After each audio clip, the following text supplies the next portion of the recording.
নমস্কার বন্ধুরা, রাখি পূর্ণিমার অনেক অনেক শুভেচ্ছা সকলকে। আজ অনেক দিন পর ভিডিও আনলাম তোমাদের জন্য। বাজার থেকে কিছু ফুল এনে আমি আজ এই ফুলগুলো দিয়ে ফুলের রাখি বানিয়ে দেখাবো তোমাদের।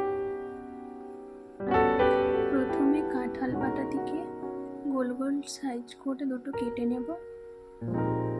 তারপর ওদের মাঝে একটা একটা রজনীগন্ধার ফুল দিয়ে সুতো দিয়ে তা বেঁধে নেব। তারপর গিফট পেপারগুলোকে সুন্দর করে সাইজ মতন কেটে নিয়ে ফোল্ড করে ওটা একটা ফুলের মতন সাইজ দিয়ে দেওয়ার চেষ্টা করব। তারপর রাখিটাকে সুন্দর করে সাজিয়ে বেঁধে ফেলবো। এইভাবে সুন্দর করে আমি অনেকগুলো রাখি বানিয়ে ফেললাম। তোমরাও চাইলে বাড়িতে ট্রাই করতে পারো।